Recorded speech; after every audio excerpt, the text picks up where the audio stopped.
ہمارے ایک اللہ والے گزرے ہیں گنگوہ میں، حضرت شاہ عبد القدوس رحمت اللہ تعالی علیہ۔ ان کی سیرت کا صرف ایک نقش رکھتا ہوں، انشاءاللہ آپ سمجھ جائیں گے کہ وہ اللہ کا بندہ کس مقام پر تھا۔ کئی سال ہو گئے انہوں نے جوڑا نہیں بدلا، اسی کو ٹانکے لگا رہے ہیں، پرانا ہو گیا ہے، جہاں سے پھٹتا ہے اس کو ٹانکا لگا دیتے ہیں، جوڑا نہیں بدلا۔ تو حلقہ احباب میں سے کسی نے عرض کیا حضرت بہت بوسیدہ ہو گیا ہے، بہت پرانا ہو گیا ہے، اب آپ بدل لیں۔ فرمایا تلاش میں ہوں، جب کسب حلال سے سلا ہوا کوئی کپڑا مل گیا تو نیا بنوا لوں گا۔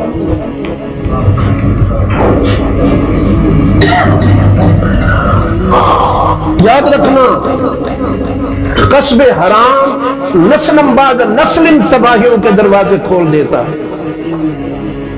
جنریشن ٹو جنریشن ڈیمیجز ہوتی ہے کسب حرام سے،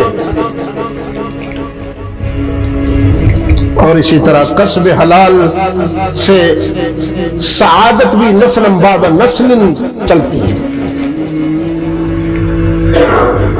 آج ہوس نے انسان کو مجبور کر دیا ہے سمیٹنے کو، یہ حلال کا ہے کہ حرام کا، اس کا کوئی امتیاز نہیں، سمیٹو۔ اس کے اثرات آپ کے سامنے۔ تو جس نے پوچھا تھا آپ کے حلقہ احباب میں سے، اسی نے اگلے دن سے ایک کام شروع کر دیا، مزدوری شروع کر دی۔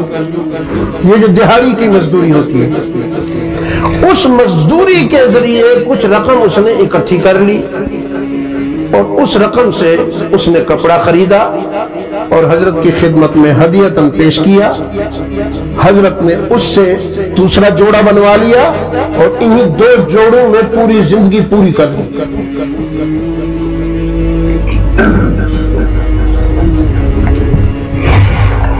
اللہ کو پیارے ہو گئے۔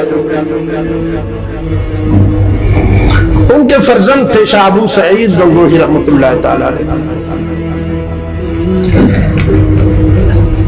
ان کے انتقال کے بعد عمارتیں بھی بڑی اچھی بن گئی، بلڈنگیں بھی بہت اچھی بن گئی، لیکن وہ سکون، وہ خوشبو، وہ کشش جو حضرت شاہ عبد القدوس کی زندگی میں تھی وہ معدوم ہو گئی۔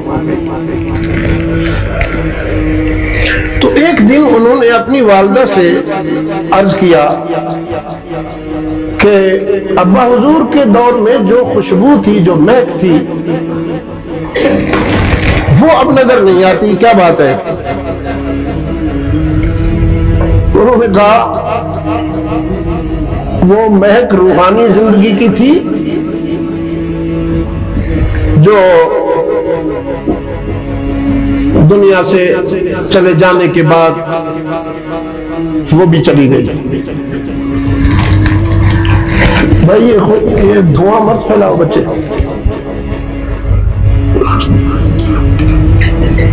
تو اس نے عرض کیا اگر میں وہ کہیں سے چاہوں کہ ڈھونڈوں کہاں ملے گی؟ والدہ گرامی نے فرمایا بلخ میں تمہارے والد گرامی کے ایک فیض یافتہ اللہ والے ہیں حضرت شاہ نظام الدین بلخی، اگر ان تک جا سکتے ہو تو شاید یہ جوہر تمہیں میسر آ جائے۔ پیغام بھیجا شاہ نظام الدین کو، میں آ رہا ہوں۔ انہوں نے اپنے شیخ زادہ کے استقبال کے لیے، مخدوم زادہ کے استقبال کے لیے اہتمام کیا، کچھ منزلیں آگے بڑھ کر ان کو خوش آمدید کہا، پھر لے آئے۔ رہنے کو بہت اچھا نظام اور خورد و نوش کا بہت اچھا اہتمام جو کر سکتے تھے کیا۔ اپنی مسند پر ان کو بٹھاتے تھے اور خدام کے صف میں وہ خود بیٹھتے تھے۔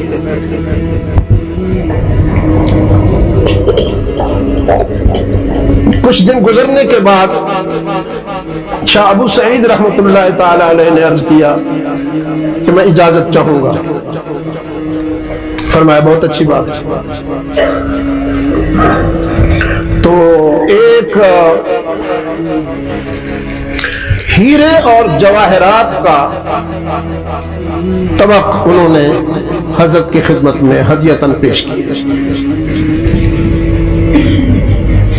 شاہ ابو سعید رحمۃ اللہ علیہ نے جب وہ ہیرے دیکھے تو فرمایا میں آپ سے یہ ہیرے یا یہ جوہر لینے نہیں آیا ہوں، مجھے وہ جوہر چاہیے جو آپ ابا حضور سے لائے تھے، اگر دے سکتے ہیں تو وہ عنایت کر دیجیے، ان کی تو کمی نہیں ہے، بہت ہے میرے پاس۔ بس یہ کہنا تھا کہ حضرت شاہ نظام الدین رحمۃ اللہ علیہ نے نگاہیں بدل لی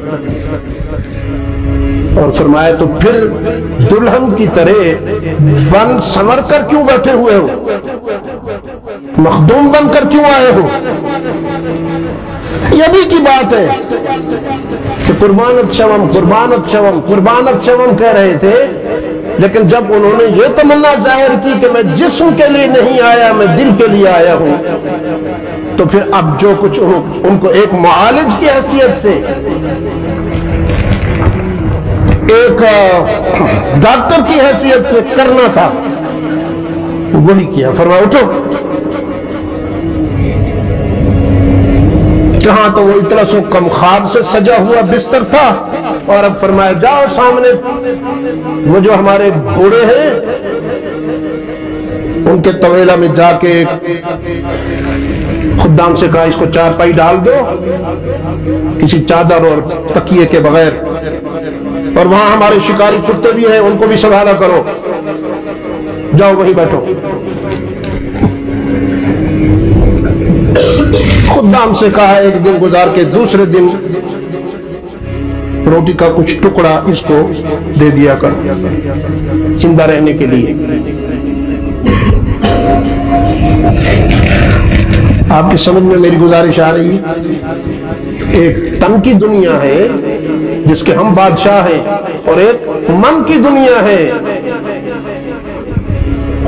اگر اختیار نہیں کر سکتے تو سن تو لیجئے۔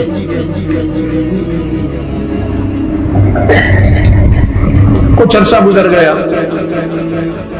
وہ جو صفائی کرنے والی ایک خاتون تھی اس سے کہا کہ دیکھو آج تم وہ جو گھوڑوں کا طویلہ ہے اس سے جب کوڑا اٹھا کر نکلو نا تو اس کے قریب سے گزرتے ہوئے تھوڑا سا اس کے اوپر ڈال دینا، اور وہ جو کچھ کہے مجھے بتانا، ان سے کچھ نہ کہنا۔ اس نے ایسے ہی کیا۔ مخدوم زادہ نے جب دیکھا کہ مجھ پر کوڑا پھینک دیا ہے اس نے، گھوڑوں کی لید پھینک دی ہے، تو جلال میں فرمایا سفر میں ہوں، گنگو ہوتا تو میں تجھے بتاتا، سمجھی ہو؟ دکھائی نہیں دیتا تمہیں، نظر نہیں آ رہا؟ اس نے کہا معافی چاہتی ہوں، جا کے حضرت کو رپورٹ دی۔ فرمایا ہاں بیماری شباب پر ہے، بیماری شباب پہ ہے۔ پھر ڈیڑھ سال گزار دیا۔ اب فرمایا اسی طرح کرو، دیکھو اب کیا کہتا ہے۔ اس خاتون نے پھر قریب سے گزرتے ہوئے کچھ ڈال دیا تو صرف دیکھا، بولے کچھ نہیں، لیکن جلال سے دیکھا، آ کے بتایا۔ فرمایا ہاں کمی تو آئی ہے لیکن ابھی باقی ہے۔ پھر کچھ عرصہ گزار دیا۔ فرمایا اب جاؤ اور قریب سے گزرتے ہوئے کہ پورا ٹوکرا جو ہے نا تمہارا کوڑے کا اس کے اوپر الٹ دینا تو خود بھی گر جانا۔ اس نے ایسے ہی کیا اور خود گر پڑی۔ اب شاہ ابو سعید رحمۃ اللہ تعالی علیہ خود کو بھول کر اس بوڑھی کے کپڑے صاف کرنے لگے۔ اوہو، کہیں چوٹ تو نہیں لگ گئی؟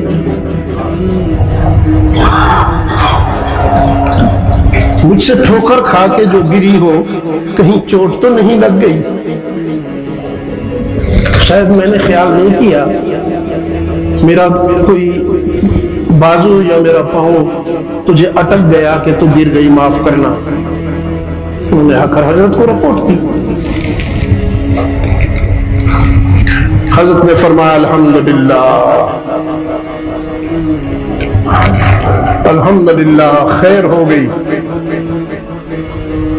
2-3 روز گزارے، شکار کا پروگرام بنایا۔ اب یہ جو اہل نظر کے اس قسم کے معمولات ہیں، وہ بظاہر تو ایک عام تاثر رکھتے ہیں کہ شکار کرنے جا رہے ہیں، لیکن وہ جانوروں کا شکار کم اور دلوں کا شکار زیادہ ہوتا ہے۔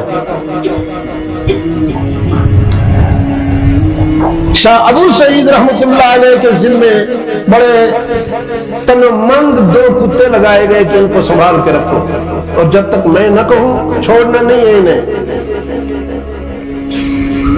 اب یہ جو شکاری کتے ہوتے ہیں، اگر ان کے سامنے کوئی شکار آ جائے وہ تو پاگل ہو جاتے ہیں، ان کو قابو کرنا اتنا آسان نہیں ہوتا۔ کوئی ہرن یا کوئی خرگوش ویرانے میں سامنے آیا تو وہ انہوں نے کھینچا تانی شروع کر دی۔ ادھر والا کھینچتا ہے تو یوں گر جاتے ہیں، ادھر والا کھینچتا ہے تو یوں گر جاتے ہیں۔ سنگریزے اور پتھر جسم کو زخمی کر رہے ہیں، ہونے دیا۔ یہ لمحہ گزر گیا۔ پھر یہ شاہ ابو سعید اپنے احباب سے فرماتے ہیں، میرے حضرت نے کوئی ناراضگی کا اظہار تو نہیں کیا، میں ان کو قابو نہیں کر سکا۔ حضرت شاہ ابو سعید رحمۃ اللہ علیہ رات کو سوئے ہیں تو خواب میں شیخ کی زیارت ہوئی۔ شاہ عبد القدوس گنگوہی نے فرمایا، نظام الدین، ہم نے تو تیرا اتنا سنگین امتحان نہیں لیا تھا جتنا تو نے میرے بیٹے کا امتحان لیا۔ انہوں نے عرض کیا، حضرت میری بیماری بھی اتنی خوفناک نہیں تھی جس قدر خناس آپ کے فرزند میں اترا ہوا تھا نفسانیت کا۔ یہ پیر زادگی، شاہزادگی، مخدوم زادگی مستقل بیماری ہی تو ہے۔ صبح اٹھے، خود وہاں چلے گئے ان کے پاس، گلے لگایا، فرمایا ابو سعید جاؤ گنگو میں، عبد القدوس کا دور بھی دنیا نے دیکھا تھا، لیکن انشاءاللہ اب تیرا دور بھی دنیا دیکھے گی۔ اور پھر وہ ویسا ہی ہوا کہ جو ہی شمع روشن ہوئی پروانوں کا ہجوم ہو گیا،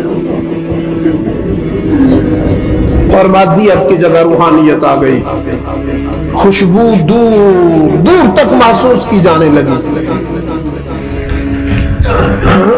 کتنے منٹ باقی ہیں جی؟